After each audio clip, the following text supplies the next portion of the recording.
Hello friends, आज के इस वीडियो में हम कंस्ट्रक्शन ऑफ डीसी मशीन के बारे में पढ़ेंगे। कंस्ट्रक्शन ऑफ डीसी मशीन कहने का मतलब है कि ये जो डायग्राम आपके सामने दिख रहा है ये एक बेसिक डायग्राम है। मतलब कि ये एक डीसी मोटर में भी यूज कर सकते हैं या फिर डीसी जनरेटर में भी यूज कर सकते हैं। ठीक है, इसमें देखें तो हमारा यॉक है। यॉक मतलब जो आउटरी सर्कल है, आउटर वाला जो सर्कल पार्ट है वो यॉक कहलाता है। ब्रशेज है, फील्ड वाइंडिंग है, यहाँ से जो भी वायर गया यहाँ पर फील्ड वाइंडिंग है। ये पोल्स है, 4 पोल है, 1 2 3 4, 4 पोल है। ये हमारा नॉर्थ हो गया, ये साउथ हो गया, ये नॉर्थ हो गया, ये भी, और ये साउथ हो गया। ठीक है, उसके बाद पोल कोर, ये जो ये वाला पार्ट है ये पोल कोर कहलाता है। और ये जो ऊपर कर्व शेप का हल्का दिख रहा है उसे पोल सूज कहते हैं। ये हमारा कम्यूटेटर हो गया। और यहाँ पर जो है ना ये आर्मेचर कंडक्टर इन आर्मेचर स्लॉट, आर्मेचर कंडक्टर में आर्मेचर स्लॉट सब रखा हुआ है। ठीक है, तो चलिए इसका हम फंक्शंस भी पढ़ेंगे, मतलब वर्किंग भी पढ़ेंगे। ठीक है, तो एक मिनट। तो चलिए यहाँ पे हमारा इसका फंक्शंस लिखा हुआ और हमारे यहाँ पर डायग्राम दोनों को मिलाकर समझने की कोशिश करेंगे।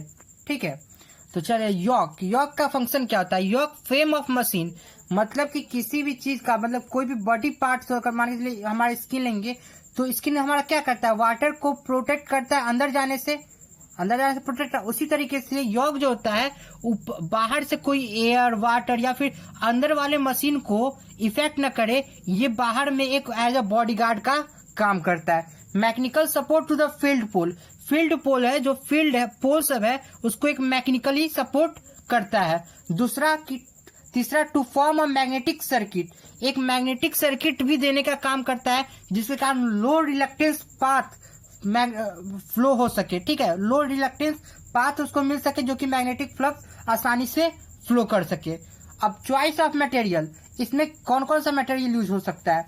जैसे स्मॉल मशीन के लिए कास्ट आयरन यॉक का प्रयोग करेंगे हम लोग, और फॉर लार्ज मशीन के लिए कास्ट स्टील या फिर सिलिकॉन स्टील का प्रयोग करेंगे।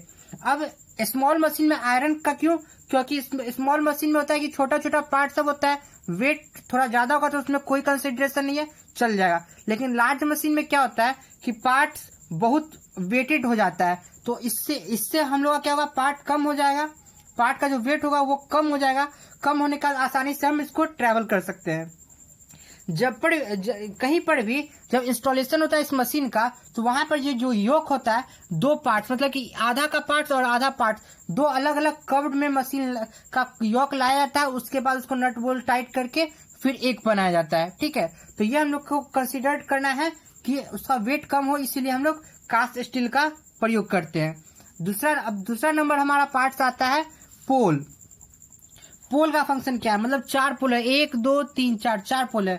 पोल का फंक्शन क्या है, pole are use to carry the field winding. यहाँ पर हम फिगर में देख सकते हैं पोल जो है फील्ड वाइंडिंग को कैरी कर रहा है। दूसरा number, pole shoes act as a support to the field coil and spread out of the flux uniformly over the armature periphery. मतलब कहने का इसका मतलब सीधा सीधा यही मतलब है कि इसका जो पोल सूज है, मतलब कि यहाँ पर जो हम लोग देख रहे हैं ये पोल सूज है, हल्का कर्व्ड पार्ट, ये आर्मेचर को यूनिफॉर्मली फ्लक्स देने का भी काम करता है। और हम लोग क्या काम करते हैं, पोल शू को लैमिनेटेड कर देते हैं, क्योंकि यूनिफॉर्मली तो बराबर बराबर हम लोग को आर्मेचर को फ्लक्स जाए, इस वजह से। ठीक है, ये जरूरी नहीं है कि हाँ कि पोल को हम लोग को लैमिनेटेड करना ही करना है, लेकिन हमेशा पोल शूज को हमेशा जरूरी है कि लैमिनेटेड करते हैं। अब है कि चॉइस ऑफ मटेरियल, क्या क्या चॉइस है इसके लिए। कास्ट आयरन और कास्ट स्टील यूज में लाया जाता है। ठीक है, अब आते हैं हम लोग तीसरे पार्ट पर, फील्ड वाइंडिंग। फील्ड वाइंडिंग जो यहाँ पर वायर लगा हुआ है ये हमारा फील्ड वाइंडिंग है। ठीक है, फील्ड वाइंडिंग का काम क्या होता है, current is pass through the field winding its magnetic pole core and the pole shoes. Field winding का क्या काम है कि इसके थ्रू है ना इसके थ्रू करंट को पास करवाना है।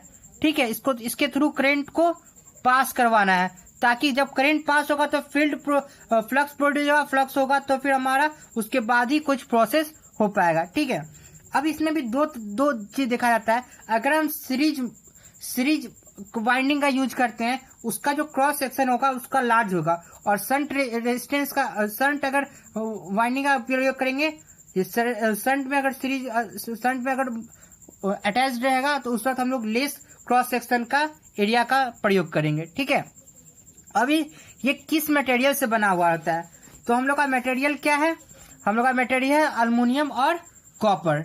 ठीक है, अब फोर्थ पॉइंट पे आते हैं। फोर्थ पॉइंट क्या कहता है, आर्मेचर। आर्मेचर हमारा इसमें कहाँ है, आर्मेचर हमारा ये है, ये जो पूरा है ये पूरा हम लोग आर्मेचर कहेंगे। ठीक है, आर्मेचर में दो चीज आता है, एक आता है आर्मेचर कोर और दूसरा आता है आर्मेचर वाइंडिंग। तो चलिए हम लोग पहले देखते हैं आर्मेचर कोर का क्या फंक्शन है। ठीक है, to rotate the armature conductor in the uniform magnetic field और to provide the housing of the armature. मतलब कि आर्मेचर का क्या काम होता है, आर्मेचर का काम होता है कि कंडक्टर जो होता है, कंडक्टर आर्मेचर कंडक्टर होता है, इसको यूनिफॉर्मली मैग्नेटिक फील्ड पहुंचे। ठीक है, और दूसरा काम क्या होता है, जो भी आर्मेचर वाइंडिंग है, ये सर्कल एक तरह से मान के चलिए आर्मेचर वाइंडिंग है, आर्मेचर वाइंडिंग है, उसको हाउसिंग देने का मतलब कि कोई यहाँ पर अगर देख रहे हैं स्लॉट्स में आर्मेचर वाइंडिंग किया हुआ है, मतलब कि इसको अपने तरीके से घर दे रहा है, आश्रय दे रहा है आर्मेचर वाइंडिंग को।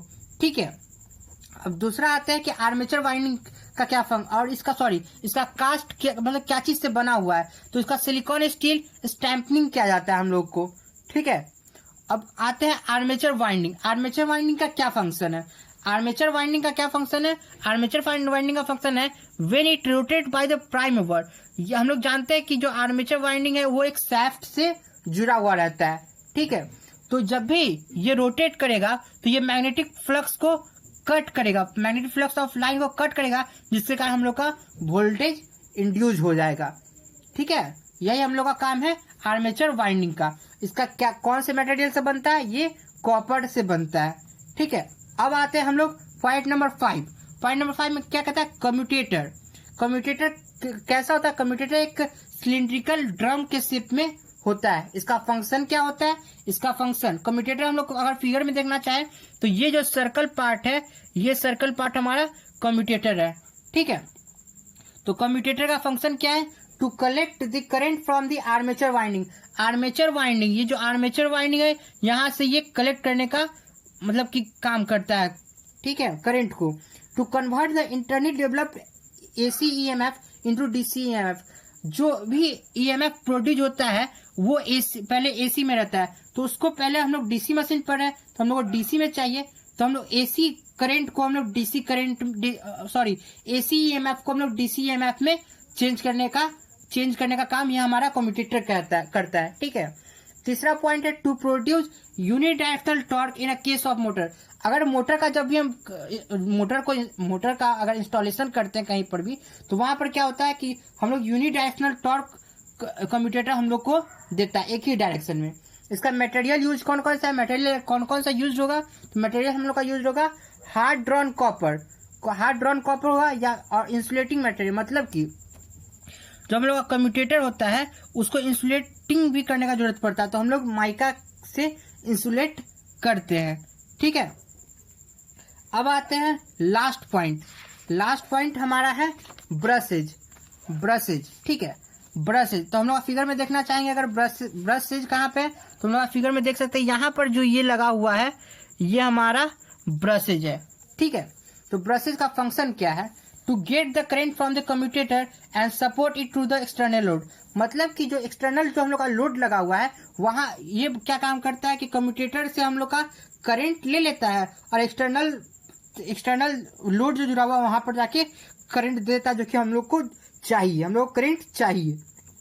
इसका मटेरियल क्या क्या है, मतलब क्या क्या चीज ये बन सकता है, कार्बन ग्रेफाइट। पुराने जमाने में कार्बन का बनता था, लेकिन अब जो मशीन बनने लगा है वो कार्बन ग्रेफाइट का भी बने लगा, दोनों का मिक्सिंग करके बनने लगा है, या फिर ऐसे भी कर सकते हैं ग्रेफाइट या फिर कॉपर। ठीक है, यही। और एक चीज और देखिए, यहाँ पे हम लोग, अब मैं एक चीज बताना भूला कि यहाँ पर फील्ड कैसे प्रोड्यूस हो जाएगा। ठीक है, फील्ड प्रोड्यूस होगा क्या कि ये प्लस, यहाँ पे हम लोग पहले DC सप्लाई दिए हुए हैं, यहाँ DC सप्लाई दिए हुए हैं, प्लस यहाँ से ये फर्स्ट पोल यहाँ से आएगा, यहाँ से इसका यहाँ पर, तो इसके अंदर मैग्नेटिक फ्लक्स प्रोड्यूस हो जाएगा और वहां से हम लोग को इसको मैग्नेटिक और पोल शू के थ्रू हम लोग को यूनिफॉर्मली मिलेगा। अब ब्रशेज का क्या होता है, जब हम लोग मशीन को इंस्टॉल करते हैं तो ब्रश को हम लोग बहुत सावधानी से इंस्टॉल करना पड़ता है। क्यों, क्योंकि अगर थोड़ा भी मतलब कि इधर से उधर होगा तो उससे क्या होता है कि हीट प्रोड्यूस होने के कारण अगर मशीन में हीट प्रोड्यूस होगा तो ये मशीन के लिए अच्छी बात नहीं है, मतलब हीट प्रोड्यूस नहीं होना चाहिए। और हाँ, एक चीज मैं बताना भूल गया कि डक्ट्स होते हैं, डक्ट्स का क्या काम होता है? डक्ट्स का काम क्या होता है? जब हीट अगर मतलब कि अगर बहुत होने लगेगा मशीन के अंदर, मशीन ही तो है तो वो तो हीट होगा ही, तो जब भी मशीन के अंदर हीट होने लगेगा तो ये नेचुरली हीट को बाहर निकालने में मदद करता है। गाइज, यही हमारा कंस्ट्रक्शन ऑफ डीसी मशीन था। मैंने फंक्शन भी देखा और क्या चीज से बनता है ये भी चीज देखा। अगर गाइड मेरा वीडियो पसंद आए तो प्लीज लाइक करिएगा, शेयर करिएगा, कमेंट करिएगा और प्लीज सब्सक्राइब जरूर कर लीजिएगा। Thank you guys.